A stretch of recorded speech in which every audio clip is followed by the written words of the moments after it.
Hi friends, this is Diana here today, and today we're going to be working on paper patterns.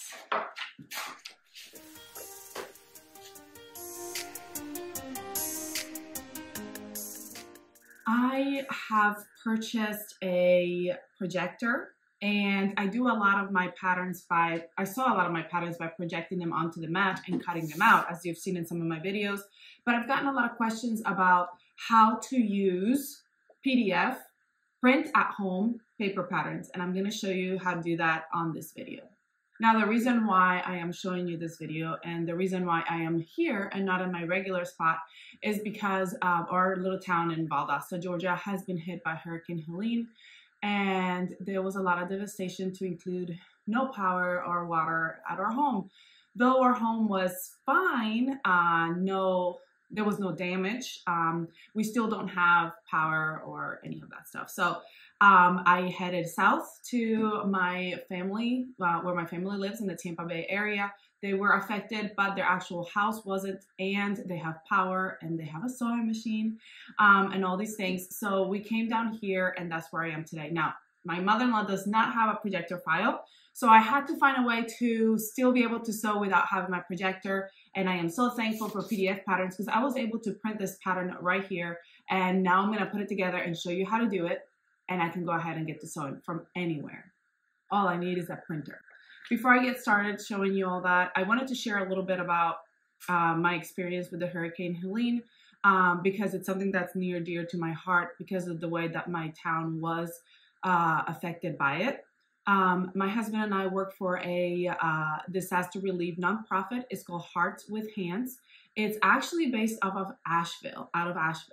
But we have a place here at home in Valdosta where we have a camp. It's called Venture of Faith Camp.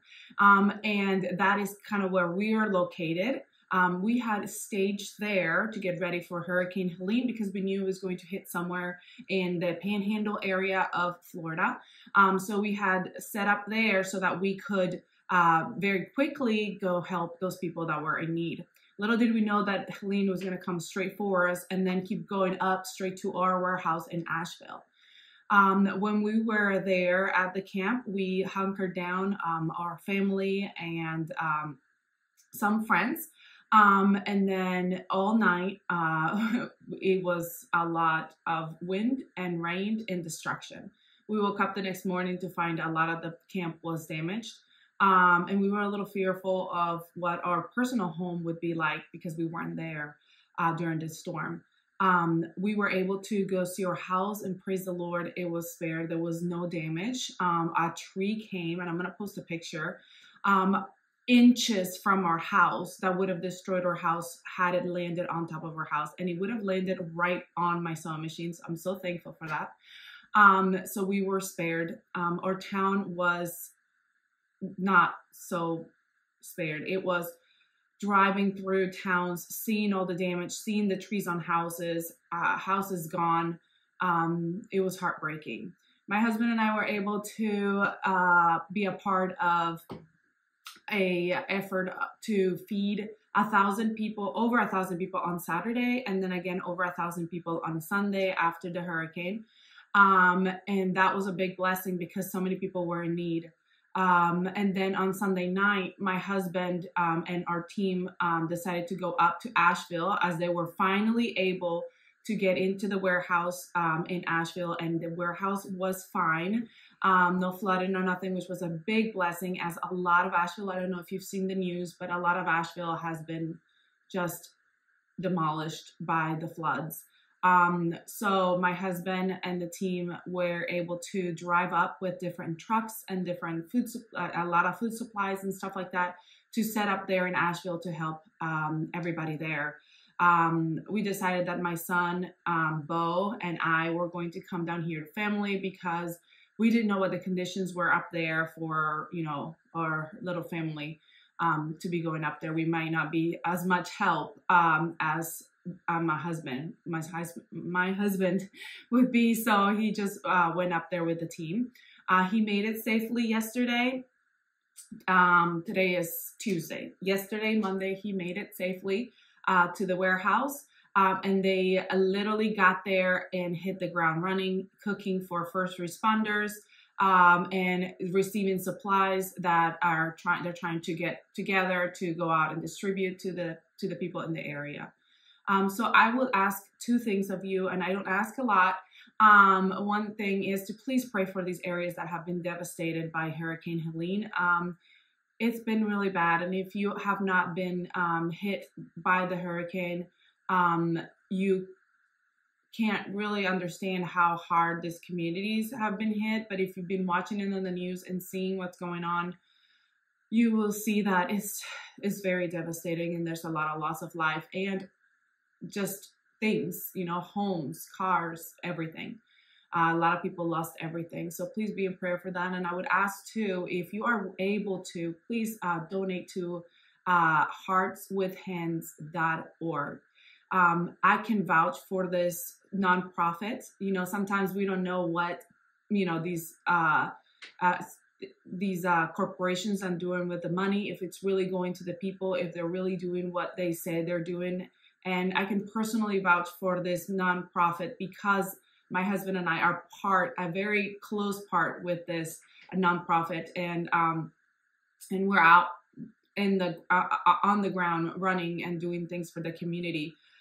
So if you are able to, please consider donating to heartswithhands.org, and I will add a link to it below on the info box, so you can, if you're willing to donate. And if you're not willing to donate, if you can't donate, we ask that you please pray and understand that not everybody is in the financial place to be able to donate, but just the prayers, and also sharing the information, so others who may be more able to donate and to help out that way can do so. There's also there on the website a list of items that they are taking for donations. That would be great if you wanted to get together with a group of friends or your church or your community, if you weren't affected and you wanted to collect some of these items and send them into the warehouse. All the information is at www.handswithhearts.org. You can find all that there, and that would be a huge blessing. Now, back to the sewing. What? You said hands with hearts. Huh? You said hands with hearts. I did? Yeah. On the second time.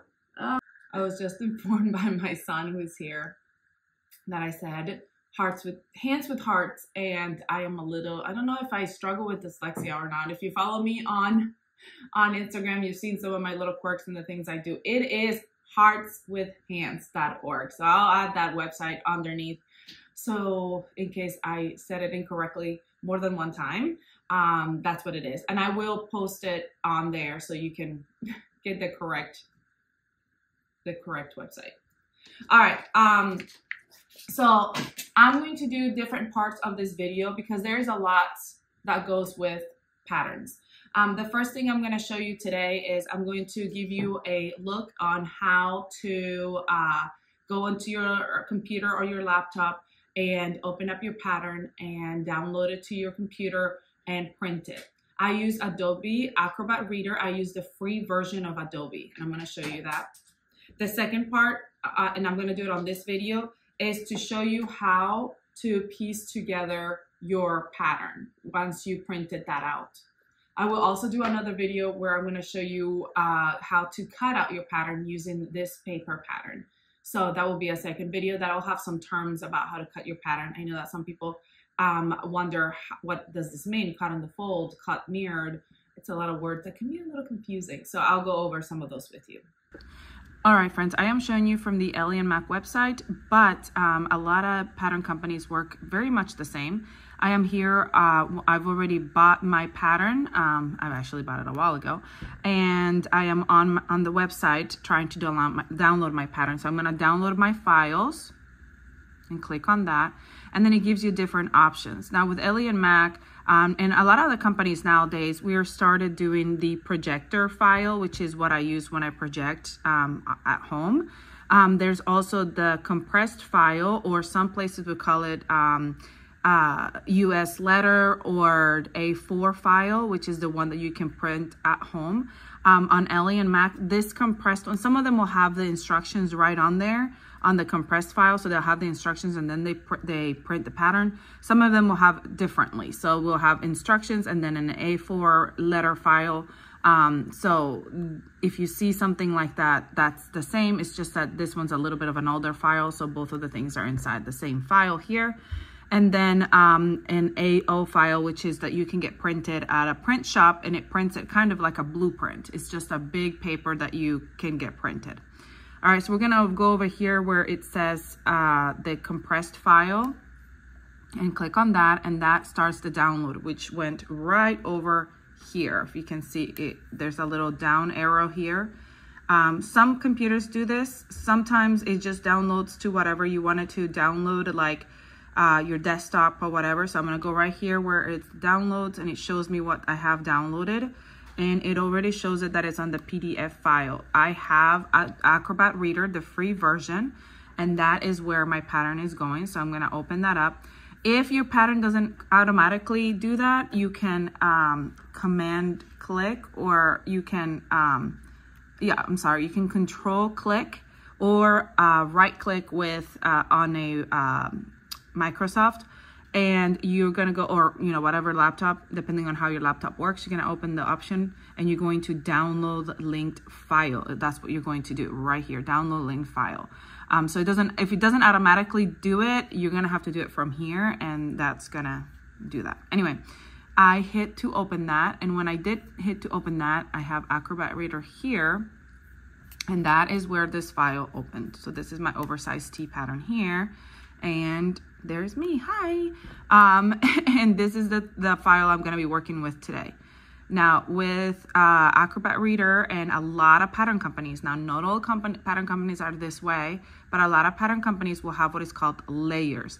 You're going to find that either on the left-hand side or the right-hand side. Usually the newer versions are here on the right-hand side, and there's all these little options here. This little option right here that looks like 2 sheets of paper on top of each other is the layers paper. So you're going to click on that, and this little table will appear here. They'll have all the different sizes. Let me actually scroll down to where the pattern is. See, on this pattern, there you have the instructions, and all the instructions, the full color instructions, which are amazing. Ellie & Mac is great for that. And then we're going to scroll down to page 35, and that's where your pattern starts, right here. Okay, and here's your pattern. Now, as you can see, there's only one size, and the reason why there's only one size is because I deselected every other side, because I already printed it, so I had already set it up. Okay, so I can select whatever size it is that you want to print and remove every other size. This helps because then when you're trying to cut out the size, you're not confused by which line is my line, and also because black ink is a lot cheaper than color ink. So I actually print my patterns in black and white because I have the layers option, and because I have the right size, I don't have to worry about, having to differentiate the color of the lines. Once I've selected which size I want to print, I can head on over to print, file, print, and I can select which pages I want to print by selecting pages and typing on here the pages that I've selected to print. You have to make sure that it's actual size. When you're going to print, it's actual size. And the first thing you want to print, low battery, we'll try to get this done before it dies. The first thing you want to print is the first page. So page 35 being the first page here, because you have a little square. I'm going to cancel this so I can show you what that is. You have a little square here that once you print it, you want to measure this square and make sure it's the right size. That's what's going to get you the right sizing for your pattern. If this is off by a few, centimeters or whatever, it's going to be completely off. So you need to make sure that everything is even, your box. If you do inches or if you do centimeters, you need to make sure that you measure with a ruler so that you know that if it's right. And once that is right, then you can print the rest of them. Now for Ellie & Mac patterns, if you scroll up, I'm going to show you this really handy dandy little diagram. And I think a lot of other pattern companies have the same thing. This is a pattern assembly diagram right here. And it shows you, obviously it's got all the sizes on there, but it shows you what the pattern pieces are and what page number they're on. So let's say I did not want to print the hood because I wasn't going to make the hooded version or the banded version. So all I had to print was this side of the pages. So I didn't have to print all these other pages. So this came in handy because I was able to see just exactly what I wanted to print. Not only that, but a lot of patterns also have a printing guide. So it tells you what options, what pattern pieces they are, and according to your size, what pages you need to print. So that works great because it helps you to know exactly what pages you got to print. So then once you know and you write down which pages you got to print, you go back to the printing and then add on the numbers that you got to print. All right, I hope that was helpful in showing you how to print that. Once your papers are printed, they will look just like this, and then you'll have a stack of papers. Now, follow or subscribe so you don't miss the next video on the series, which would be putting the pattern together and cutting out the pattern. So I hope you enjoyed this tutorial. Please comment, like, share, subscribe if you haven't. Check out some of my other tutorials. Follow me on Instagram for behind the scenes of when I'm sewing and what I'm doing. And be on the lookout for the next video and to give you some more help on how to put the pattern together. Bye.